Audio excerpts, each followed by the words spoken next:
ರಾತ್ರಿ ಹೊತ್ತು ಅಪ್ಪ, ಮಗಳು ಮತ್ತು ಅಜ್ಜಿ ಡೈನಿಂಗ್ ಟೇಬಲ್ ಬಳಿ ಇದ್ದಾರೆ.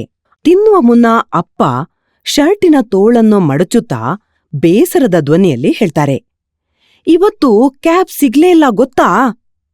ಅವರ ಪಕ್ಕದಲ್ಲಿ ಕುಳಿತ ಮಗಳು ತನ್ನ ಮೊಬೈಲ್ ನೋಡ್ತಾ ಬೇಸರದಿಂದ ಹೇಳ್ತಾಳೆ, ಇವತ್ತು ಬರೀ 100 ಲೈಕ್ಸ್ ಅಷ್ಟೇನೆ. ಮತ್ತೆ ರಿಮೋಟ್ ಹಿಡಿದ ಅಜ್ಜಿ ಎಕ್ಸೈಟ್ಮೆಂಟ್ನಲ್ಲಿ ಟಿವಿ ನೋಡ್ತಾ ಹೇಳ್ತಾಳೆ, ಮಾಂಗಲ್ಯ ಸೀರಿಯಲ್ ಬರ್ತಿದೆ. ತಕ್ಷಣ ಕೇಬಲ್ ಕನೆಕ್ಷನ್ ಹೋಗ್ಬಿಡುತ್ತೆ. ಮತ್ತೆ ಆಕೆ ಬೇಸರದಿಂದ ಹೇಳ್ತಾಳೆ, ಹೋಯ್ತು. ಅಮ್ಮ ಕಿಚನ್ ಕೌಂಟರ್ ಬಳಿ ಹೋಗ್ತಾ ಹೇಳ್ತಾಳೆ, ರವಾದಿಂದ ಮಾಡಿದ ಅಡುಗೆ ಹಿಂಗೇನೆ, ಕೈ ಕೊಡೋದೇ ಜಾಸ್ತಿ. ಆದ್ರೆ ಆಶೀರ್ವಾದ್ ಬನ್ಸಿ ರವಾದಿಂದ ಮಾಡಿದ ಅಡುಗೆ ಯಾವಾಗ್ಲೂ ಸರಿಯಿರುತ್ತೆ ಅಂತ ಆಶೀರ್ವಾದ್ ಬನ್ಸಿ ಪ್ಯಾಕನ್ನ ತೋರಿಸ್ತಾ ಹೇಳ್ತಾಳೆ. ಆಗ ಡೈನಿಂಗ್ ಟೇಬಲ್ನ ಬಳಿ ಕುಳಿತ ಅಜ್ಜಿ ಉಪ್ಪಿಟ್ಟು ತಿಂತಾ ಸ್ಮೈಲ್ ಮಾಡ್ತಾರೆ.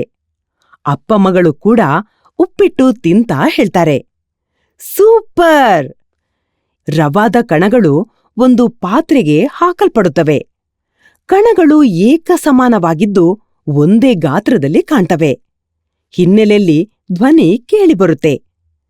ಸ್ಪೆಷಲ್ ಸಾರ್ಟರ್ ಟೆಕ್ನಾಲಜಿಯಿಂದ ತಯಾರಾದ ಇದರ ಕಣಕಣದ ಸೈಜ್ ಸೇಮ್ ಇರುತ್ತೆ. ಕಡೆಯದಾಗಿ ಪ್ಯಾಕ್ ಅನ್ನ ನೋಡ್ತೇವೆ.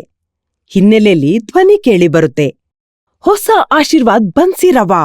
ಅಮ್ಮನ ರುಚಿಯಾದ ಉಪ್ಪಿಟ್ಟಿನ ಸೀಕ್ರೆಟ್ ಪ್ರತಿ ಬಾರಿ.